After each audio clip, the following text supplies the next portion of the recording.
आड ग्रुप ग्रामपंचायतीत 15व्या वित्त आयोगातील कामात भ्रष्टाचार झाल्याचं समोर आलंय। अधिकाऱ्यांनी देखील याला दुजोरा दिल्याचं सध्या प्रथमदर्शनी समोर येत आहे। पाहूया सविस्तर बातमी। राज्य सरकारकडून गाव आणि तालुका पातळीवर विकास कामांसाठी 15व्या वित्त आयोगातून निधी दिला जातो।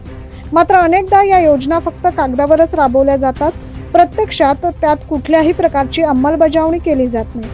असाच प्रकार पेठ तालुक्यातील आडबुद्रुक आणि आडखुर्द येथून समोर आलाय। आडबुद्रुक आणि आडखुर्द या ग्रामपंचायतीत सरपंच, ग्रामसेवक यांनी 15व्या वित्त आयोगातील कामांमध्ये भ्रष्टाचार केला असल्याचा आरोप ग्रामपंचायत उपसरपंच, ग्रामपंचायत सदस्य आणि ग्रामस्थांनी केलाय। याबाबत ग्रामस्थांनी मुख्य कार्यकारी अधिकारी, नाशिक गट विकास अधिकारी, पंचायत समिती, तहसीलदार यांना तक्रारी अर्ज देऊन या प्रकरणाची चौकशी करून लवकरात लवकर कारवाई करण्याची मागणी केली।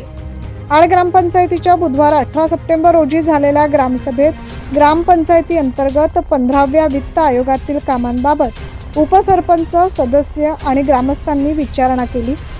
आम्हाला अधिकाऱ्यांनीच 15व्या वित्त आयोगातील पैसे काढण्यास सांगितले, असं आडबुद्रुकच्या सरपंचांनी सांगितलं।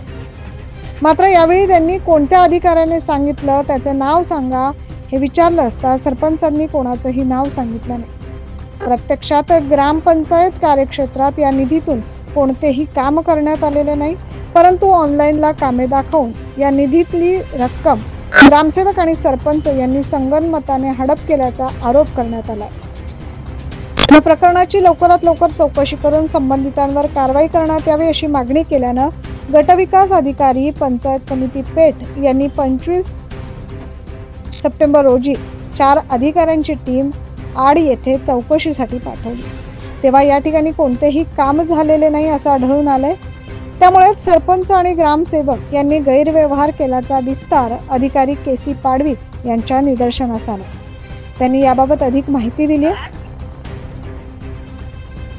ग्रामस्थांनी जो तक्रार अर्ज दिलेला होता त्या अनुषंगाने आज आम्ही आता ही समिती, आम्ही 4 लोकांची समिती यांच्यासमोर आम्ही उपस्थित ग्रामस्थांसमोर दप्तराची पडताळणी केली। त्यामध्ये वित्त आयोगामधून ग्रामपंचायतीने ज्या ज्या कामावर खर्च केलेला आहे त्याचं सगळ्या उपस्थित ग्रामस्थांसमोर वाचन केलं। त्यानंतर आम्ही आता प्रत्यक्ष जी कामं बुक झालेले आहेत, खर्च केलेले आहेत, त्या कामांचे प्रत्यक्ष जागेवर पाहणी करता सगळ्या ग्रामस्थांसमोर फिरलो।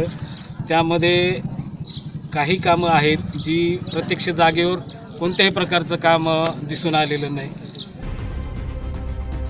सोबतच ग्रामसेविका गांगोडे आणि ग्रामस्थ हिरामण ठाकरे यांचं देखील काय म्हणणं आहे ऐकूया। तुम्ही काय पदावर आहे? ग्रामसेवक। तर हाऊस झालेला नसताना तुम्ही बिल कसं सँक्शन केलं? मटेरियलसाठी द्यावं लागतं। मटेरियलसाठी, पण मग जागेवर हाऊस असं नाही आहे, मटेरियल पण नाही आहे असं सगळ्यांचं म्हणणं आहे। किंवा मटेरियल आता चौकशी झाल्यानंतर टाकायला सुरुवात केली असं ग्रामस्थ मटेरियल पावसाळ्याच्या आधी चाललंय। हे मागच्या पंचवार्षिक योजनेमध्येच केलेलं आहे, पण आता सध्या हे कामं केलेले नाही। आणि सार्वजनिक विहिरीला तार कुंपण करणे हे काम झालेलं नाही। सार्वजनिक विहिरीला जाळी बसवणे हे सुद्धा काम झालेलं नाही। विहिरीला खोलीकरण करणे हे सुद्धा काम झालेलं नाही। सार्वजनिक विहिरीला कोबा करणे याची रक्कम आहे 65,000। ते मागच्या पंचवार्षिक योजनेमध्येच केलेलं आहे, पण आता सध्या ते काम केलेलं नाही, पण ते फक्त दाखवलं गेलेलं आहे। आणि सार्वजनिक विहिरीला तार कुंपण करणे याची रक्कम आहे 75,000 आणि सार्वजनिक विहिरीला जाळी बसवणे याची रक्कम आहे 1,29,000 आणि विहिरीला खोलीकरण करणे याची रक्कम आहे 50,000।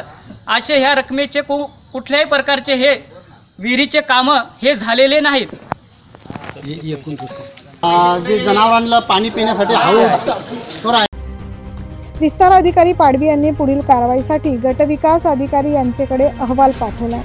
यावेळी उपसरपंच कैलास जाधव, ग्रामपंचायत सदस्य मनोहर बेनकोळी, दत्तू बोरसे, सुनीता महाले, भारती कृष्णा महाले, सुनीता गवांदे, भारती महाले, ग्रामस्थ यशवंत महाले, निवृत्ती महाले, सुदाम महाले, ज्ञानेश्वर महाले, राहुल महाले, अशोक महाले, पांडू ठाकरे यासह ग्रामस्थ उपस्थित होते। Bureau report 9 news Maharashtra